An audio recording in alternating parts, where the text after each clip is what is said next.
Hello student. तो कैसे हैं आप सब? I hope you all are well. तो आज के इस क्लास में हम लोग जो डिस्कस करने वाले हैं वो बहुत ही इंटरेस्टिंग टॉपिक है हमारा बैंकिंग अवेयरनेस का। और उस बैंकिंग अवेयरनेस में हम जो डिस्कस करने वाले हैं वो बैंक के इंट्रोडक्शन को डिस्कस करने वाले हैं। तो सबसे पहले हमारे सामने जो क्वेश्चन अराइज होता है, व्हाट इज बैंक? बैंक कहते किसे हैं? बैंक होता क्या है? शायद ही आप में से कोई ऐसा पर्सन होगा जो डायरेक्टली या इनडायरेक्टली बैंक से कनेक्टेड ना हो। आज के इस दौर में अगर हम लोग बात करें, सभी व्यक्ति बैंक से कनेक्टेड हैं। फॉर एग्जाम्पल अगर मैं आपको समझाऊं, अगर आप कोई चीज परचेज करते हैं तो आज कितना इजी हो चुका है बैंकिंग हमारे लिए। हम काफी आसानी से फोन पे या पेटीएम या गूगल पे के थ्रू यूपीआई पेमेंट करते हैं। क्या आपने कभी ये सोचने की कोशिश की है कि ये जो यूपीआई पेमेंट हम करते हैं या ये जो ऑनलाइन आप अमाउंट ट्रांसफर करते हो, इस को बेसिकली मैनेज कौन करता है? इसको मैनेज करने के लिए एक फाइनेंशियल इंस्टीट्यूशंस की हमें नीड होती है, जरूरत होती है। और वो फाइनेंशियल इंस्टीट्यूशन का ही क्या नाम है? बैंक। तो इसी को हम लोग बैंक कहते हैं। तो बेसिकली अगर हम लोग बैंक की बात करें, हमने ये समझा कि बैंक वाकई में आज किस तरीके से वर्क कर रहा है। लेकिन अगर हम लोग किसी भी चीज को डिस्कस करते हैं तो हमें उसके बैकग्राउंड को या उसके हिस्टोरिकल बैकग्राउंड को भी समझना काफी अनिवार्य हो जाता है। आज जो बैंकिंग सिस्टम हमें काफी इजी और काफी आसान से समझ में आ जाती है, लेकिन अगर हम पहले बात करें तो ये बैंकिंग सिस्टम इतना आसान या इतनी इजी नहीं रहा होगा। अगर हम बात करें शुरुआत में ये बैंकिंग सिस्टम किस तरीके से था, तो आप समझो यहां पे फॉर एग्जाम्पल जो हम यहां पे समझने वाले हैं ये आप समझना। जैसे हम बैंक के इंट्रोडक्शन की बात करने वाले हैं, बैंक क्या है, किस तरीके से हम बैंक को आज ऑर्गेनाइज करते हैं। लेकिन पहले जब ये बैंक नहीं हुआ करते थे तो लोग किस तरीके से ट्रेड या व्यापार या एक्टिविटीज करते थे? तो उसको करने के लिए लोग पहले किस चीज का इस्तेमाल करते थे? बार्टर सिस्टम का। आप सब ने सुना होगा बार्टर सिस्टम के बारे में, वस्तु विनिमय के बारे में। और ये वस्तु विनिमय क्या होता है? वस्तु विनिमय का मतलब एक वस्तु के बदले में दूसरे वस्तु का आदान प्रदान। अगर आपको सपोज आपके पास सेब, यानी ये जो आप इमेज में देख पा रहे हैं, काफी आसानी से हम इसको समझाने की कोशिश करेंगे। फॉर एग्जाम्पल ये वो व्यक्ति है जिसके पास सेब का उत्पादन होता है, सेब का प्रोडक्शन होता है अधिक मात्रा में। और अगर इसे नीड है किसकी? कॉक मुर्गे की, क्योंकि इसे नॉनवेज का सेवन करना है, इस वजह से इसे मुर्गे की नीड है, इसे ये चाहिए। अब ये बंदा या ये व्यक्ति क्या करेगा? इसको एक ऐसे व्यक्ति की तलाश है जिसको सबसे पहले जिसके पास क्या होना चाहिए? ये मुर्गा होना चाहिए, फर्स्ट कंडीशन। दूसरा, उसे यह भी देखना होगा कि क्या उसके पास मुर्गा उपलब्ध है, तो क्या उसको नीड है सेब की? अगर उसके पास मुर्गा उपलब्ध है लेकिन उसको सेब की नीड नहीं है, तो इन दोनों के बीच ये जो वस्तु विनिमय है वो नहीं हो पाएगा। तो ऐसी बहुत सी समस्याएं आती थी इस बार्टर सिस्टम के तहत। और इसी सिस्टम को इजी और आसान करने के लिए इवॉल्व किया गया पैसा। इसी सिस्टम को आसान करने के लिए क्या इवॉल्व किया गया? मनी, या जिसे हम लोग धन के नाम से जानते हैं। और फिर धीरे धीरे प्रोसेस स्टार्ट हुआ और लोगों ने ध्यान रखना, फिर उसके बाद धीरे धीरे बैंक सिस्टम का प्रोसेस स्टार्ट हुआ और हमने इसे डिपॉजिट करना। और बेसिकली बैंक शुरुआत में क्या करता था? एक्सेप्ट करता था डिपॉजिट्स को, और ये क्या करता था? लोन प्रोवाइड करता था, लोन प्रोवाइड करता था। ठीक है। तो अगर हम समझें बैंक किस तरीके से डेवलप हुआ, धीरे धीरे ये बैंक सिस्टम डेवलप हुआ। अगर हम इसके ओरिजिन की बात करें तो इसका जो ओरिजिन है, ओरिजिन ये इटालियन वर्ड से हुआ है, इटालियन वर्ड से हुआ है, विच इज बैंकों, बैंकों। और इस बैंकों का मतलब क्या होता है? इसका मतलब होता है मनी एक्सचेंज टेबल, या जिसे हम कह सकते हैं बेंच, जिसके ऊपर ये लोग प्रोसेस किया करते थे। किस चीज का प्रोसेस किया करते थे? तो आप समझना, डिपॉजिट्स को एक्सेप्ट करने का और लोन को प्रोवाइड करने का। यही धीरे धीरे आगे चल के इसने, इस बैंकों ने एक रूप ले लिया, और वो किसका रूप ले लिया? बैंक का। इसी बैंकों ने बैंक का रूप ले लिया। आज मैं अगर आपको समझाऊं कि बैंक की क्या डेफिनेशन है, क्या आज हम बैंक को एक मनी एक्सचेंज टेबल बोल सकते हैं? नहीं, क्योंकि आज बैंक बहुत बड़े रोल को प्ले करता है किसी भी इकोनॉमी को स्टेबल रखने में, किसी भी इकोनॉमी की ग्रोथ के लिए, किसी भी इकोनॉमी में उसके इंडस्ट्री सेक्टर को डेवलप करने के लिए बैंक का बहुत ही इंपॉर्टेंट रोल रहता है। यही वो कारण है जिसकी वजह से ये बैंक डे पर डे काफी तेजी से डेवलप होता गया, और काफी क्या, हर जितनी भी डेवलप कंट्रीज है उसकी ग्रोथ के पीछे ये बैंक ही है। ठीक है, तो अगर हम यहां पे इसकी डेफिनेशंस को समझने की कोशिश करें, व्हाट इज बैंक, बैंक होता क्या है? आज के इस दौर में अगर हम कहें बैंक क्या है? एक फाइनेंशियल इंस्टीट्यूशन। बैंक क्या है? एक फाइनेंशियल इंस्टीट्यूशन।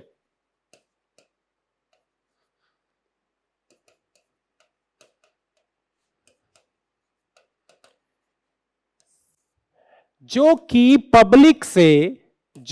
पब्लिक से डिपॉजिट एक्सेप्ट करता है और लोन प्रोवाइड करने का काम करता है।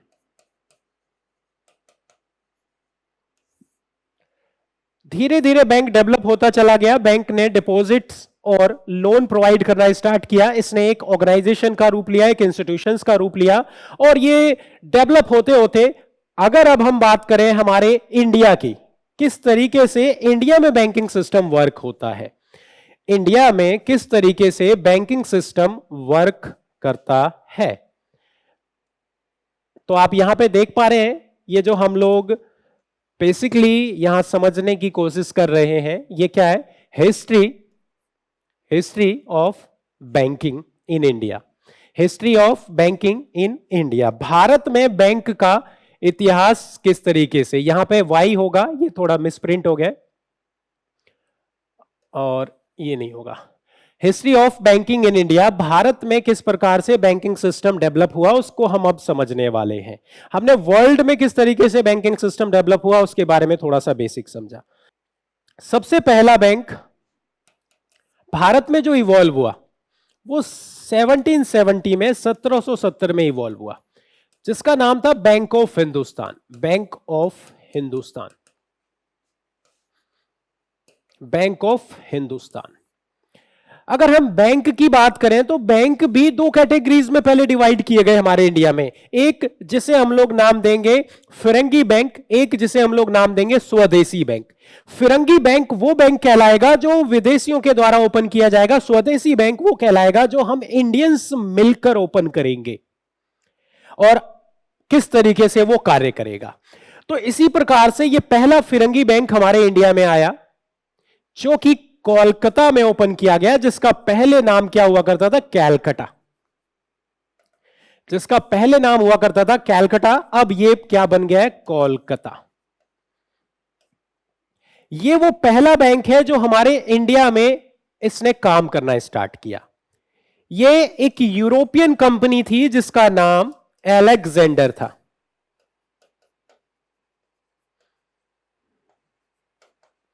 इसके द्वारा इसको ऑपरेट किया जा रहा था। इस प्रकार से हमारे इंडिया में हम बैंकिंग सिस्टम को अलग अलग टाइप्स में डिवाइड करके पढ़ेंगे। नेक्स्ट अगर हम लोग समझे, हमारे इंडिया में ये जो बैंकिंग सिस्टम है इसे हम दो पार्ट्स में डिवाइड करके पढ़ते हैं। एक प्री इंडिपेंडेंस पीरियड, यानी आजादी से पहले भारत में बैंकिंग सिस्टम का क्या रूप था, किस तरीके से वो काम करते थे। एक पोस्ट इंडिपेंडेंट पीरियड, आजादी के बाद वो किस प्रकार से काम करते थे और वो कौन कौन से मुख्य बैंक थे जिसके बारे में हमें जानना जरूरी है, उसी को अब हम डिस्कस करने वाले हैं। नेक्स्ट स्लाइड में जो हम यहां पे समझ रहे हैं, ये अभी मैंने थोड़ी देर पहले अभी यहां एक्सप्लेन किया, एक बार दोबारा समझते हैं। ये हमारे इंडिया में बैंकिंग सिस्टम को हमने किस तरीके से यहां पे डिफाइन किया है, उसी को हम लोग यहां डिस्कस करने वाले हैं। यहां पे वाई आ जाएगा, ये थोड़ा मिसप्रिंट। भारत में बैंकिंग इतिहास जो है ये दो पार्ट्स में हमने डिवाइड कर दिया। प्री इंडिपेंडेंस पीरियड, पहले हम इस प्री इंडिपेंडेंस पीरियड के फेज को समझने वाले हैं, फिर हम पोस्ट इंडिपेंडेंस पीरियड के फेज को समझने वाले हैं। इस पोस्ट इंडिपेंडेंस फेज को हमने कई अलग अलग टुकड़ों में डिवाइड किया है, जिसमें पहले हम बात करेंगे प्री नेशनलाइजेशंस, और बाद में पोस्ट नेशनलाइजेशंस की बात करेंगे, और एक लिबरलाइजेशंस की बात करेंगे। जब हमारे देश में नेशनलाइजेशन किया गया बैंकों का पहली बार 1969 में, उससे पहले बैंक की क्या कंडीशन थी, 1969 से 91 तक क्या कंडीशन थी, और 1991 में जब हमारे इंडिया में लिबरलाइजेशन यानी उदारीकरण किया गया, यानी रेस्ट्रिक्शंस हटाई गई, उस वक्त क्या कंडीशंस थी, वो सारी चीजें हम यहां डिस्कस करेंगे।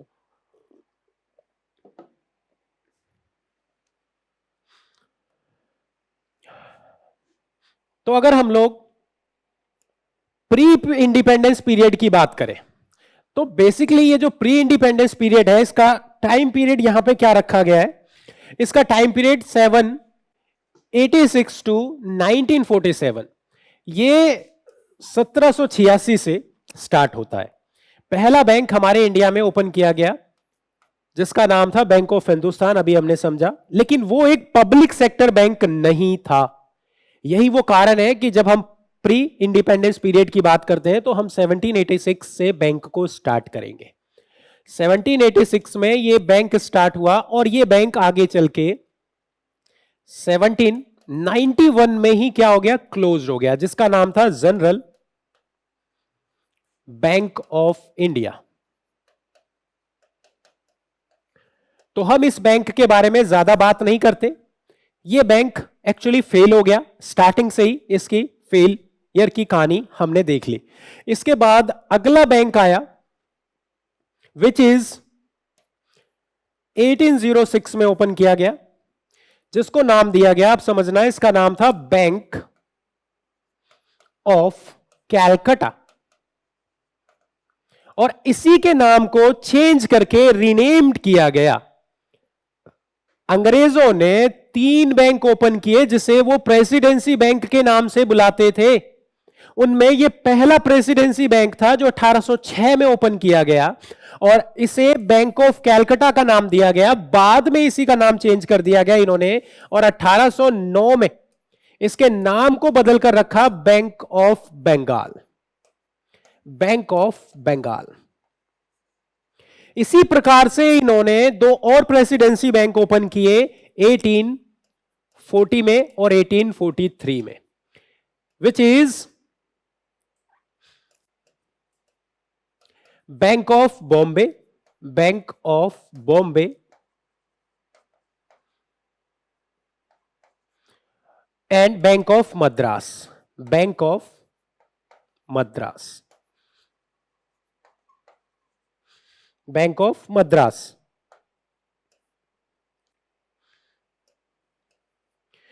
जब हमारे इंडिया में क्राउन एज स्टार्ट हुआ, यहां पे जब महारानी का शासन लागू हुआ, उस वक्त इन तीनों बैंकों की कंडीशन बेहद खराब होने की वजह से 1921 में इन तीनों प्रेसिडेंसी बैंक को मर्ज कर दिया गया।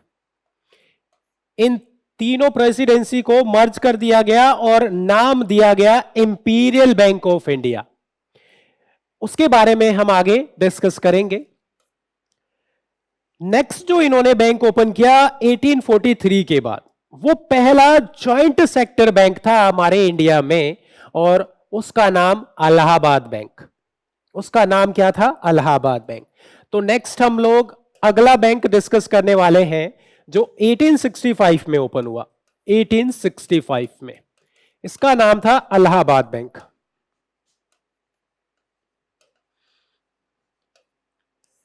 आप सबके लिए यह क्वेश्चन है, ये जो इलाहाबाद बैंक है इसको लेटेस्ट में मर्ज कर दिया गया है।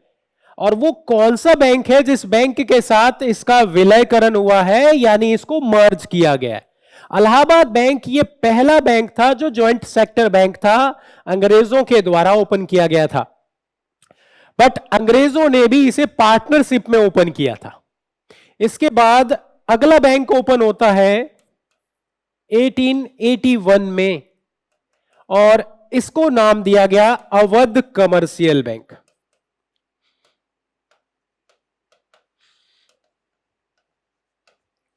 आप देख रहे होंगे मैंने यहां पे ओध कमर्शियल बैंक लिखा हुआ है। इसका रीजन यह था, यह बैंक, इसमें पहली बार इंडियंस को इन्वॉल्व किया गया था।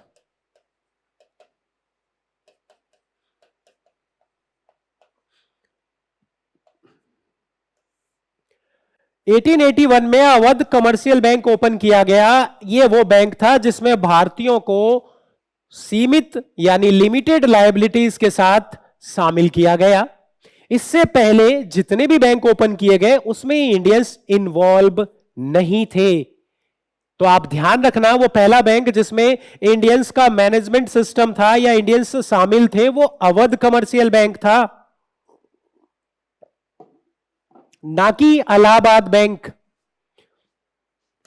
1894 में इंडियंस ने मिलकर अपना खुद का बैंक सेटअप किया, which is Punjab national bank. Punjab national bank की नींव लाला लाजपत राय जी के द्वारा रखी गई। ये फैक्ट आपको याद रखने होंगे।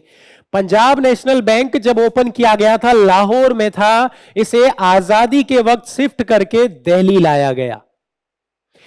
पंजाब नेशनल बैंक के बाद अगला जो बैंक ओपन किया गया प्री इंडिपेंडेंस पीरियड में, वो इंपॉर्टेंट बैंक हम लोग डिस्कस करने वाले हैं, तो आप ध्यान रखना। इसके बाद अगला बैंक 906 में ओपन किया गया, which is bank of India.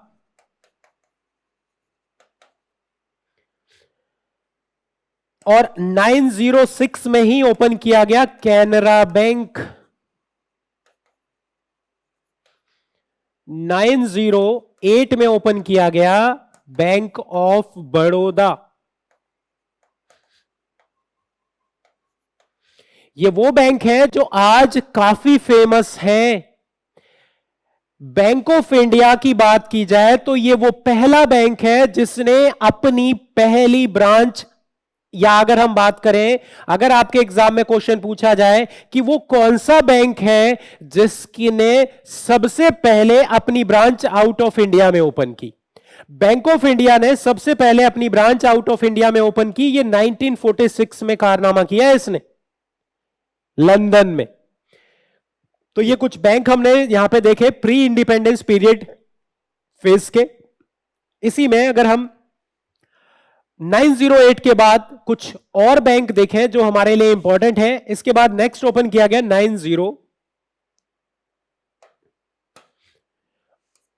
1911 में, और इसका नाम था सेंट्रल बैंक ऑफ इंडिया।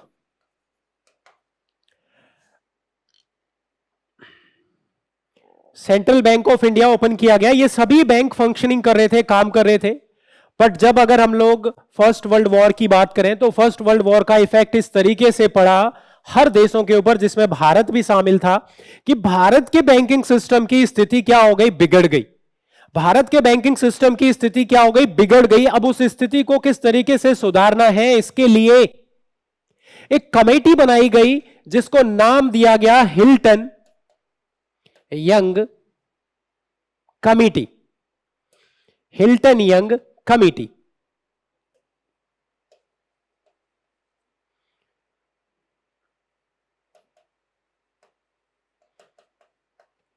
ये वो कमेटी है जिसने रिकमेंड किया कि हमें हमारे देश में एक सेंट्रल बैंक को बनाना होगा अगर इन बैंकों की स्थिति को सुधारना है, इनकी कंडीशंस में इंप्रूवमेंट लाना है, तो इनको रेगुलेट करने के लिए एक अथॉरिटी का होना बहुत जरूरी है।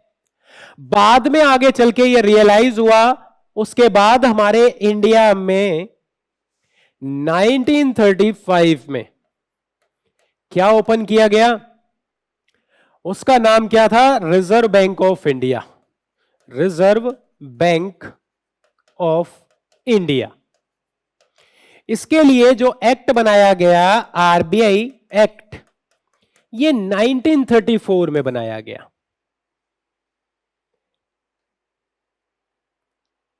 तो आई होप आपको ये प्री इंडिपेंडेंस पीरियड के कुछ इंपॉर्टेंट बैंक समझ में आए होंगे। और अब हम बात करने वाले हैं नेक्स्ट, पोस्ट इंडिपेंडेंस पीरियड का फेस। स्वतंत्रता के बाद का चरण, किस तरीके से आफ्टर इंडिपेंडेंस हमारे इंडिया में बैंकिंग सिस्टम ने काम स्टार्ट किया, वर्क स्टार्ट किया। 1947 में हमारा देश आजाद हुआ, उसके बाद पहला काम हमारे देश में किया गया वो 1949 में किया गया, which is banking regulation act.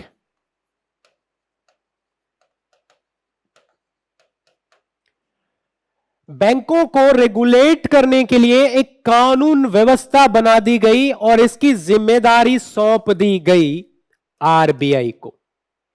यानी 1949 में ही 1 जनवरी 1949 में आरबीआई का नेशनलाइजेशन किया गया।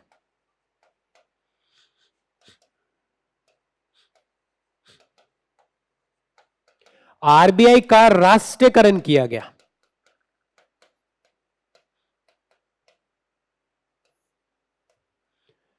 राष्ट्रीयकरण का मतलब हुआ जब किसी भी बैंक को प्राइवेट से गवर्नमेंट के लिए कंसीडर किया जाए। गवर्नमेंट ने इसमें मेजॉरिटी ऑफ इन्वॉल्वमेंट दिखाई, जिसके कारण यह बैंक में मेजॉरिटी ऑफ शेयर गवर्नमेंट के हुए और यह बैंक अब नेशनलाइज बैंक हो गया।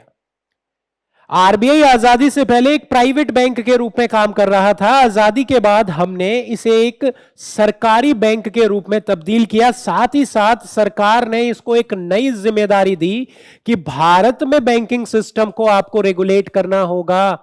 कोई भी बैंक किसी भी प्रकार की कोई गड़बड़ी ना कर पाए।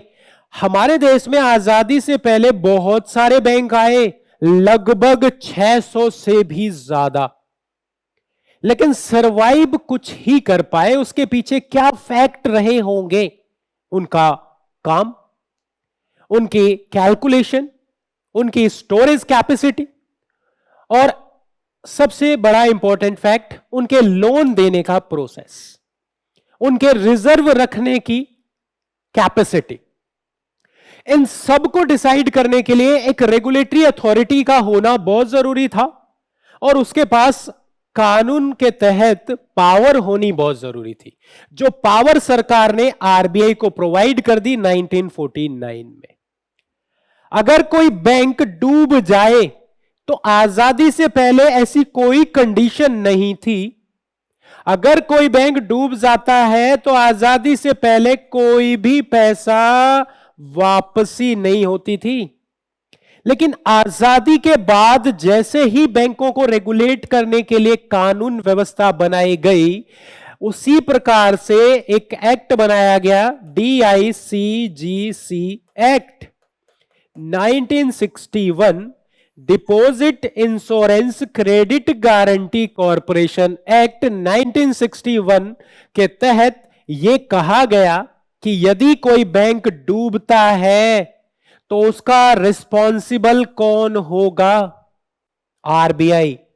आरबीआई ने यह कहा यदि कोई बैंक डूबता है तो मैं सभी अकाउंट होल्डर्स को पैसा रिफंड करूंगा, पर क्या वो सारे पैसे वापस कर पाएगा?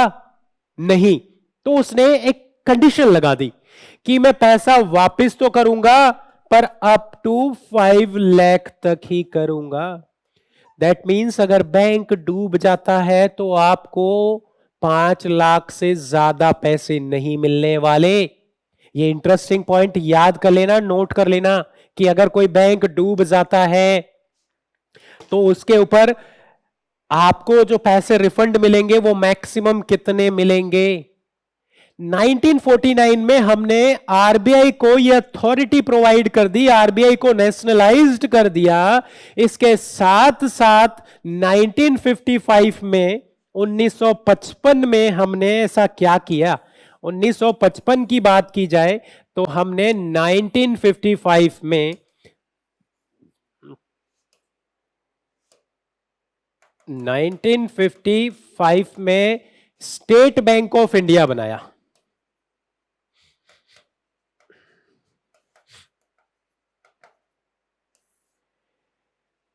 इसका नेशनलाइजेशन कर दिया।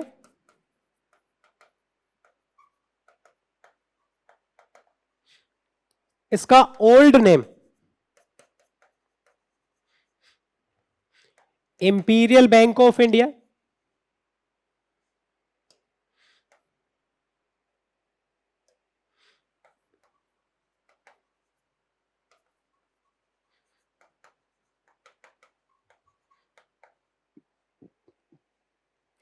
और इसी के नेम को रीनेम किया गया, नेशनलाइज किया गया और इसको नाम दिया गया स्टेट बैंक ऑफ इंडिया। इस प्रकार से हमारे इंडिया में कुछ बैंक ओपन किए गए, उनको सरकारी बैंक का दर्जा दिया गया और 1959 में एसबीआई के लिए सब्सिडरी बैंक ओपन किए गए।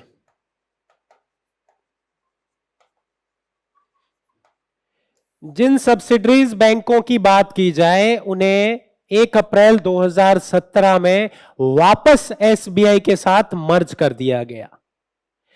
उन सब्सिडरीज बैंक की बात करें तो आपने नाम सुना होगा state bank of Bikaner and Jaipur, state bank of Patiala, state bank of Mysore, state bank of Travancore, state bank of Hyderabad. ये वो 5 एसोसिएट बैंक थे जो 1959 में 8 हुआ करते थे, उनको मर्ज करके 5 में तब्दील किया गया और उन 5 सब्सिडरीज बैंक को भी 1 अप्रैल 2017 में एसबीआई के साथ मर्ज कर दिया गया। तो ये थी हमारी स्थिति प्री नेशनलाइज फेज की। अब हम बात करने वाले हैं राष्ट्रीयकरण की, नेशनलाइजेशन की। वो क्या प्रोसेस है जिसके थ्रू हमने इनको नेशनलाइज किया या बैंकों को यहां पे सरकारी बैंक का दर्जा देना स्टार्ट किया। तो नेक्स्ट हम समझेंगे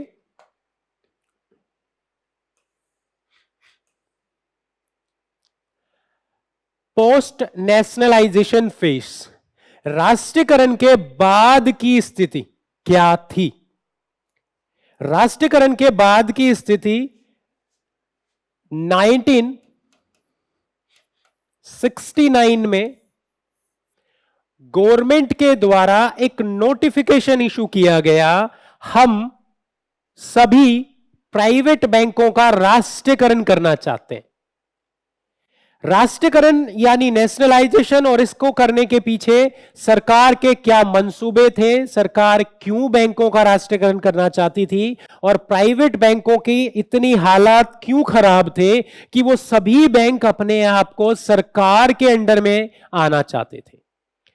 इसके पीछे के जो फैक्ट है, 1962 में इंडो चाइना का वॉर,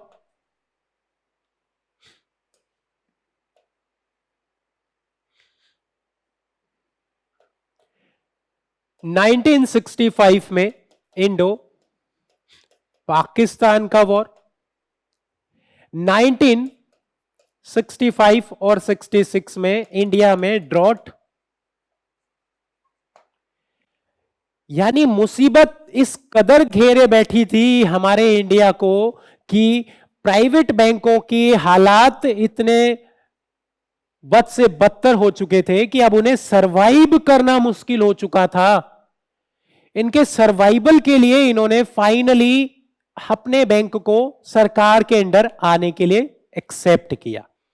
सरकार ने इनके नेशनलाइजेशन के लिए एक शर्त रखी कि जिस भी बैंक के पास मिनिमम कैपिटल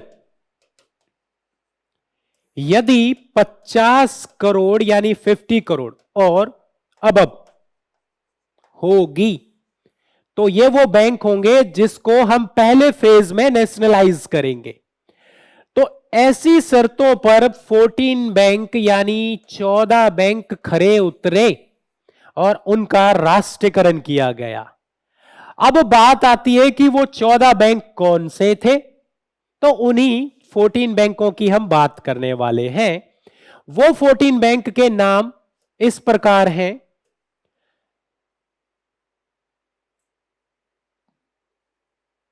पहला बैंक इलाहाबाद बैंक हमने, दूसरा बैंक कैनरा बैंक, तीसरा United bank, UCO bank, syndicate bank, Indian overseas bank, bank of Baroda, Punjab national bank, bank of India, bank of Maharashtra, central bank of India, Indian bank, देना bank. और अगर हम देखें तो इसके नीचे एक और बैंक है, वो है विच इज यूनियन बैंक। तो ये कितने बैंक हुए? 14 बैंक। इन 14 बैंकों को नेशनलाइज किया गया, इनका राष्ट्रीयकरण किया गया। इन सभी बैंकों को प्राइवेट बैंक से प्राइवेट टू गवर्नमेंट बैंक में कन्वर्ट किया गया। इसी प्रोसेस को क्या बोला जाता है? नेशनलाइजेशन। यह था पहला फेज। अब हम बात करेंगे सेकेंड फेज की। अगर हम ये समझे इस दौर में भारत की पीएम कौन थी, तो इंदिरा गांधी।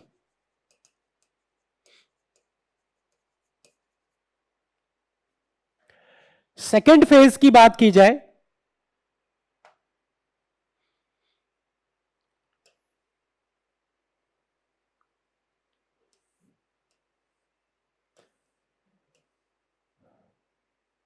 सेकेंड फेज में एक बार फिर से इंदिरा गांधी की सरकार बनी 1980 में। और इस वक्त गल्फ वॉर चल रहा था, जिस वजह से गल्फ कंट्री में आपसी मतभेद की वजह से हमारे देश में इसमें ज्यादा इंपैक्ट देखने को मिला। रीजन था कि भाई हमारे इंडिया में जो बैंकिंग सिस्टम है वो फिर से अपनी कंडीशंस को संभाल नहीं पा रहे थे। वो प्राइवेट बैंक जो अभी तक नेशनलाइज नहीं हुए थे, या जो बैंक आज यानी उस दौर में प्राइवेट के तौर पे काम करते थे। तो दूसरी बार भी जो पीएम थी हमारे देश की, वो इंदिरा गांधी ही थी। तो इंदिरा गांधी की गवर्नमेंट ने एक बार फिर से नोटिफिकेशन जारी किया और यह क्लियर कर दिया कि हम बैंकों का राष्ट्रीयकरण करने वाले हैं एक बार फिर से। पर इस बार शर्त क्या होगी? जो मिनिमम कैपिटल है वो अब हमें 50 करोड़ नहीं चाहिए, अब वो रिक्वायरमेंट हम बढ़ाएंगे और अब कर दिया इन्होंने 200 करोड़ और अब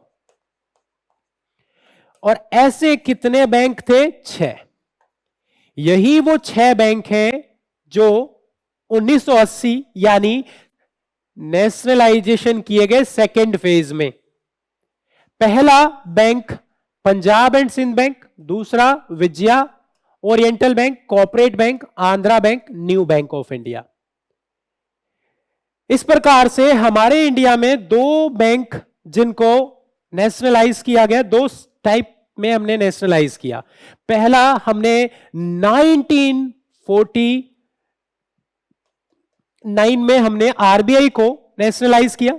और जब हम बात करें बैंकों के राष्ट्रीयकरण की, तो 2 फेज में हमने किया। पहला जिसमें 1969 में और दूसरा 1980 में। इसके बाद नेक्स्ट अब हम जो डिस्कस करने वाले हैं पोस्ट इंडिपेंडेंस फेज में, बहुत ही इंपॉर्टेंट पॉइंट है ये, और वो है लिबरलाइजेशन। भारत जब दोबारा सरवाइव करा तो उसके पीछे कारण था लिबरलाइजेशन। 1991 में 1991 में डॉक्टर मनमोहन सिंह के द्वारा भारत में एलपीजी यानी लिबरलाइजेशन, प्राइवेटाइजेशन एंड ग्लोबलाइजेशन,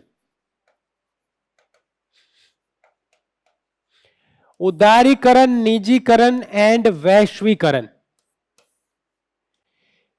ये न्यू पॉलिसी को इन्वॉल्व किया गया जिसकी वजह से हमने फॉरेन इंस्टीट्यूशंस के ऊपर से रेस्ट्रिक्शंस हटा दी।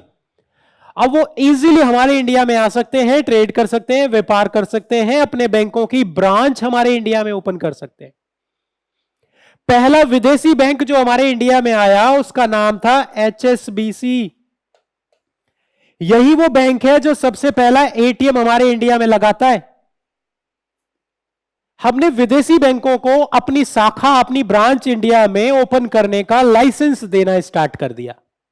सेकंड, हमने हमारे इंडिया में प्राइवेटाइजेशन को बढ़ावा दिया और उसमें हमने कुछ नए बैंकों को लाइसेंस दिया, जिनमें से अगर हम उन बैंकों की बात करें तो वो जो बैंक है वो इस कदर है। हमने ये 10 प्राइवेट सेक्टर के बैंक हैं, जिनमें कुछ फेमस बैंक हैं जिनको आप अच्छे से जानते हैं, ICICI bank, HDFC bank, axis bank, and अगर हम इंडसलैंड बैंक की बात करें, आईडीबीआई को तो आप जानते ही हैं। अब आप समझना, ये जो डेवलपमेंट बैंक है या सेंचुरियन बैंक है, ये इसके साथ मर्ज हुए और ये दोनों एचडीएफसी बैंक के साथ मर्ज हुए। कौन सा बैंक कौन से बैंक के साथ मर्ज हुआ, ये फैक्ट अभी हमारे लिए इंपॉर्टेंट नहीं है। आपको ये समझना है, लिबरलाइजेशन का जो ये दौर था, इसमें बहुत सारे नए बैंक उभर कर सामने आए, बहुत सारा प्राइवेट सेक्टर बैंकिंग सिस्टम यानी बैंक ओपन करने के लिए सामने आए और उनको लाइसेंस दिया गया, किसके थ्रू? आरबीआई के थ्रू। आज अगर मैं आपसे यह पूछूं कि वर्तमान में अगर आपको एक प्राइवेट बैंक ओपन करने के लिए लाइसेंस चाहिए तो आरबीआई आपसे कितनी रकम की डिमांड करेगा? आरबीआई कहता है कि आपको मिनिमम 500 करोड़ की कैपिटल स्वैप करनी होगी। साथ ही साथ वो कहता है कि आपको 15 साल का एक्सपीरियंस होना चाहिए फाइनेंस सेक्टर में, जैसे मुथूट फाइनेंस। अगर हम बात करें एचडीएफसी की, अगर हम बात करें कोटक महिंद्रा बैंक की, तो ये वो एजेंसियां हैं जो पहले फाइनेंस करने का काम किया करती थी। जब इन्होंने ये 2 शर्तें पूरी कर ली तो इनको बैंक का टैग दे दिया गया, किसके थ्रू? आरबीआई के थ्रू। इस प्रकार से लिबरलाइजेशन के दौर में ये वो इंपॉर्टेंट बैंक हैं जिनको लाइसेंस दिया गया और हमारा इंडिया काफी तेजी से डेवलप होने लग गया, प्रोग्रेस करने लग गया। इसके बाद के फेज की बात की जाए, आज वर्तमान में क्या सिचुएशन है, करंट सिचुएशन क्या है बैंक की हमारे इंडिया में। अगर हम बात करते हैं गवर्नमेंट बैंक की, गवर्नमेंट बैंक की,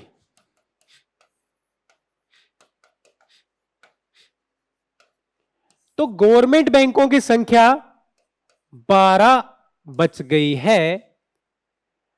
right now we have 12 government bank available. हमारे पास सिर्फ 12 ही सरकारी बैंक बचे हुए हैं और इनमें कौन सा बैंक के साथ मर्ज हुआ है, वो इंपॉर्टेंट फैक्ट है जो हमें समझना है। करंट सिचुएशंस की अगर हम बात करें तो हमने गवर्नमेंट बैंक डिस्कस किए। हम अगर बात करें प्राइवेट बैंक, तो भी प्राइवेट बैंक में हम नंबर ऑफ बैंक एग्जैक्ट नहीं बात कर सकते। आरआरबी की बात करें तो आरआरबी यानी जिसे रीजनल रूरल बैंक के नाम से जाना जाता है, उनकी संख्या 46 के आसपास है।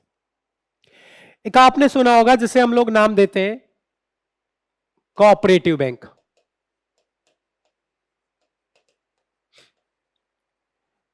कोऑपरेटिव बैंक अप्रॉक्स 30 के आसपास है। इसी प्रकार से अगर मैं प्राइवेट बैंक की बात करूं तो ये 35 के आसपास है। ये इसमें हम अप्रॉक्स वर्ड यूज करेंगे क्योंकि बैंक आते जाते रहते हैं, ध्यान रखना। ये एग्जैक्ट है, ये एग्जैक्ट है क्योंकि ये गवर्नमेंट ऑपरेट कर रहे हैं। है ना। ये प्राइवेट है, ये कोऑपरेटिव बैंक गवर्नमेंट के द्वारा ऑपरेट किया जाता है, बट इसमें हम एस्टिमेट यूं यूज कर रहे हैं क्योंकि कोऑपरेटिव बैंक एक्चुअली इनका पर्पस होता है वेलफेयर करना, जिसकी वजह से ये बैंक लॉस में होते हैं और मर्ज होते रहते हैं और इनके लाइसेंस भी रद्द होते रहते हैं, कैंसिल होते रहते हैं, जिसकी वजह से इनमें इनकी संख्या में हर महीने 2 महीने में चेंज आ जाता है। आपने नाम सुना होगा पेमेंट बैंक का, इनकी संख्या है 6। आपने नाम सुना होगा स्मॉल फाइनेंस बैंक का, और ये है 10। तो ये हमने अभी आपको बताया करंट सिचुएशन क्या है बैंक की हमारे इंडिया में। Government bank 12, private bank 35 approx, RRB exact 46, cooperative bank 30 approx, payment bank 6 exact, और स्मॉल फाइनेंस बैंक की बात की जाए तो ये है 10। ये है करंट सिचुएशन हमारे इंडिया में बैंक की। नेक्स्ट हम कुछ फी की फैक्टर देखते हैं जो आपको ये याद रखना चाहिए, ठीक है। History of banking in India, अब तक हमने जो पढ़ा इसमें क्या की फैक्टर हैं, की पॉइंट हैं जो आपको याद रखने चाहिए, उसको हम एक बार यहां पे डिस्कस करने वाले हैं, ठीक है। उसी को हम लोग एक बार यहां डिस्कस करेंगे, ध्यान रखना।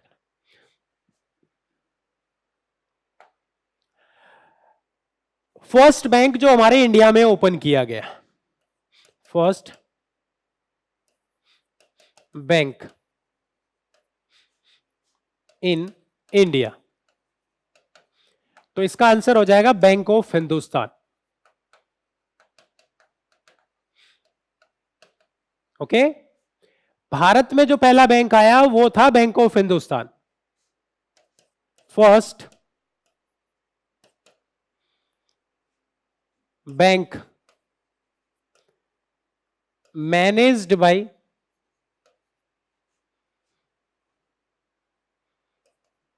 इंडियन, इसका आंसर हो जाएगा Oudh commercial bank.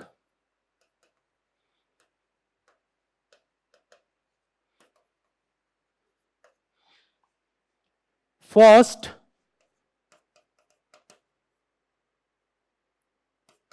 Bank with Indian capital, पहला बैंक जिसमें भारतीयों का पैसा लगा हुआ था, Punjab national bank.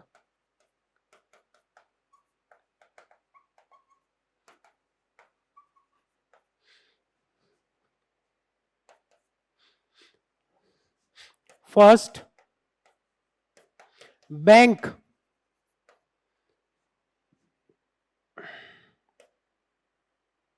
To open saving account, पहला बैंक जिसने सेविंग अकाउंट ओपन किया वो था प्रेसिडेंसी बैंक।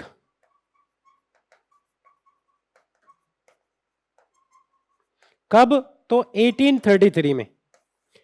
अगर मैं ये कहूं प्रेसिडेंसी बैंक क्या है, तो वो 3 बैंक याद करना जो हमने अभी डिस्कस किए। बैंक ऑफ बंगाल जो 1809 में ओपन हुआ, बैंक ऑफ बॉम्बे जो 1840 में ओपन हुआ, बैंक ऑफ मद्रास जो 1843 में ओपन हुआ। इन्हीं 3 बैंकों को प्रेसिडेंसी बैंक बोलते हैं। 1833 में पहला बैंक यानी बैंक ऑफ बंगाल था जिसने पहला सेविंग अकाउंट ओपन किया। First bank to provide cheque, पहला बैंक जिसने चेक प्रोवाइड किया, इसका भी आंसर प्रेसिडेंसी बैंक होगा। इसके अलावा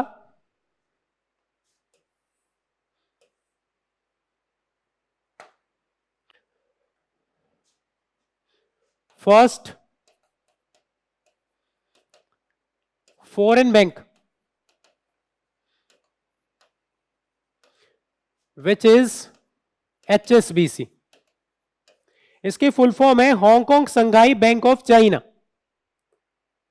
first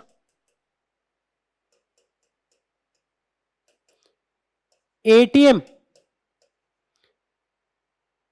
in India,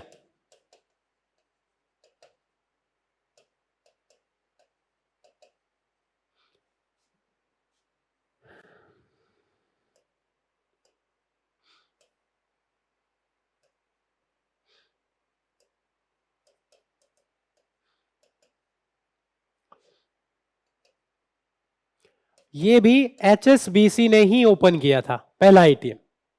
first RRB in India, first RRB in India, which is Prathama Bank.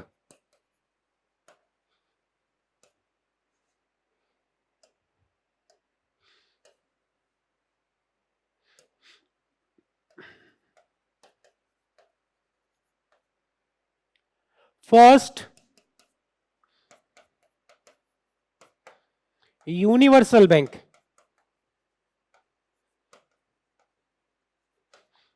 which is ICICI.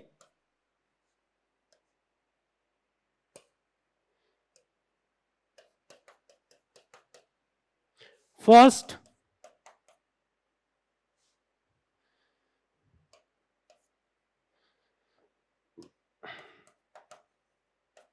bank to provide net banking या internet banking.